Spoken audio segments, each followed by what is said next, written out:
é boa, porque você começa a ter novas ideias, novas lideranças, você começa a ter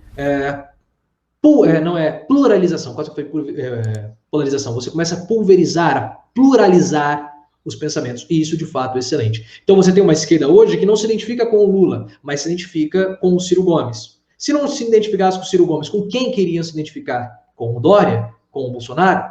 Da mesma forma que você tem agora o PSOL, e eu espero que o PSOL faça isso, veja que não é mais necessário ser o puxadinho do PT, como as pessoas falam, e você tem umas pessoas que podem não se identificar com o Lula, podem não se identificar com o Ciro, mas podem se identificar com o PSOL. Então, quanto mais pulverizado, quanto mais plural é a esquerda, mais forte ela fica. E a esquerda forte significa uma política forte no país como um todo. Então é isso que eu acredito, na pluralidade do argumento de esquerda, porque isso fortalece, claro, toda a nossa política.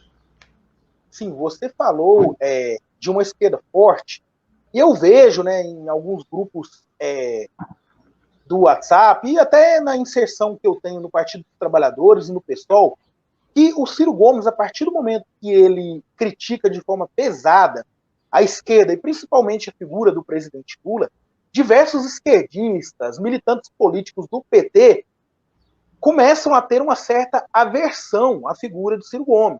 Porque se de uma forma esse distanciamento é positivo para o Ciro Gomes, para de certa forma ele poder até surfar ali no antipetismo, por outro lado, causa certa revolta em alguns petistas mais militantes. Você não acha que a união de todas as forças de esquerda, desde a esquerda mais radical até a esquerda mais centrista, digamos assim, pudesse ser positivo nesse momento de grande polarização e de uma debanda de democratas para a direita brasileira? Você não acha que seria positivo uma primeira união para que depois, né, de expurgar esse neofascismo, essa direita, essa ultradireita do Brasil, as esquerdas pudessem sentar, dialogar e separar as suas divergências? Não, de modo algum. Eu sou completamente contrário a isso e eu acho, na verdade, péssimo esse tipo de discurso com relação à união das esquerdas. Porque, como eu falei, nós vamos nos unir para vencer a eleição e depois é só uma ação pela ação, a ação de vencer a ação de vencer uma eleição, a ação de vencer um adversário político. E as pessoas, e depois eu falo com relação às discussões dos militantes petistas com o Ciro Gomes.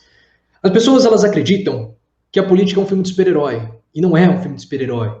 Elas acham que a união de candidatos vai fazer com que vençam adversários. E não é assim.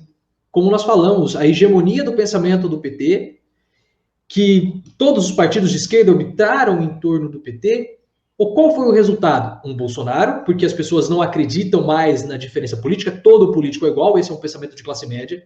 No surgimento de Moro como sendo um forte candidato para 2022, porque novamente ele é um outsider, alguém que combate a corrupção, porque se todos os políticos são iguais, caímos no pensamento de classe média que todos são corruptos, o que acaba favorecendo outsiders, entre aspas, da política como Bolsonaro, aí agora outsiders de fato como Moro e Luciano Huck, e o surgimento de um MBL da vida, que acaba cooptando os jovens para a direita, sendo que eles não têm um pensamento que é benéfico para o jovem da periferia. Mas por que a esquerda e os jovens vão para o MBL ao invés de irem para o pensamento de esquerda? Porque eles não se identificam com o pensamento de esquerda, porque o pensamento ficou hegemonizado em torno do pensamento do PT. Mas as pessoas acham desse pensamento aí de super-herói, que precisam se unir para vencer um adversário. Mas já que elas gostam disso, eu até fiz recentemente uma analogia, já que eles gostam tanto de filme de super-herói, com aquele filme Hancock. Não sei, é um filme já antigo, do Will Smith, que ele é um super-herói, ele na verdade é um ser divino, que ele tem superpoderes, e ele vive, o povo, né, vamos dizer assim, desses seres do Will Smith, dessa entidade do Will Smith, eles viviam em pares. Então, eles eram predestinados a se encontrarem. Quando você tem dois indivíduos que se encontram, eles perdem os poderes e ficam mortais. Então, quanto mais distante eles estão, mais fortes esses seres ficam. E na esquerda é a mesma coisa. A esquerda é exatamente a mesma coisa.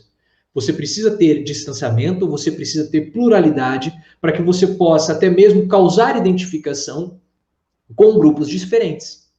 E no final, invariavelmente, como os interesses vão ser basicamente os mesmos, isso vai ter uma convergência. Você não precisa ter união, você precisa ter pluralidade para depois ter a convergência.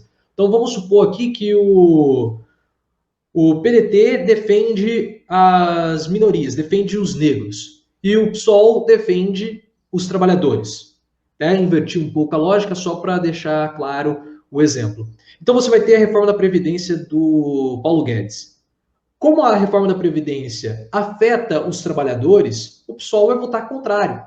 Como a reforma da Previdência afeta também as minorias, pelo fato delas terem um poder econômico mais baixo, o PDT vai votar contra. Então você não precisa ter um pensamento hegemônico, você não precisa ter uma união desse pensamento, porque invariavelmente os interesses eles vão convergir. Isso que a esquerda tem que ter. A esquerda precisa ter convergência, a esquerda não precisa ter união. Quem tem que ter união é a direita, porque a direita ela se une em torno do equivalente universal.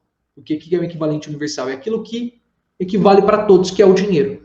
O dinheiro é o mesmo para mim, é o mesmo para você, é o mesmo para qualquer pessoa. O que vai variar é a quantidade de zeros que existe na conta, mas o dinheiro é o mesmo. Então a esquerda ela se une em torno do dinheiro.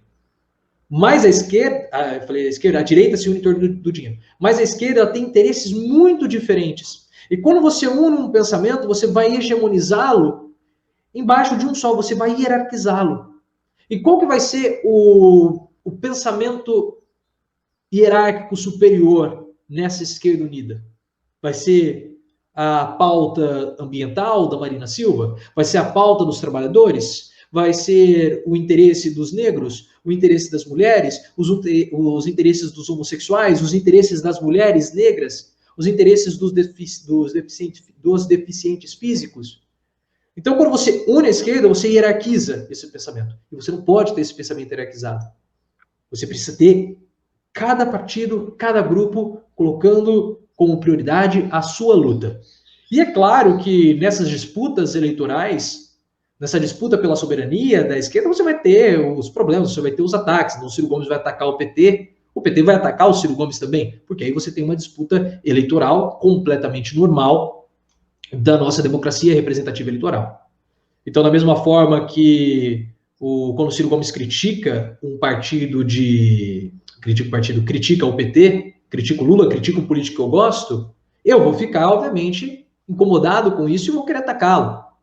Tem gente que briga por conta de videogame na internet, né? Se a pessoa critica o videogame que eu gosto, eu me sinto particularmente ofendido, então eu vou contra-atacá-lo. A política é basicamente a mesma coisa. Mas isso faz parte do jogo eleitoral e o que eu mais quero é que o Ciro Gomes bata a boca com o Haddad, que o Boulos venha e coloque também o dedo no rosto do Ciro Gomes, que o Haddad venha e bata a boca com o Ciro e também com o Boulos, que depois a Jandira Fegali fale que todos estão errados, que traga também o ponto de vista dela, porque tem que ser esse caldeirão mesmo, esse caldeirão fervilhante de discussão e de debate a todo momento.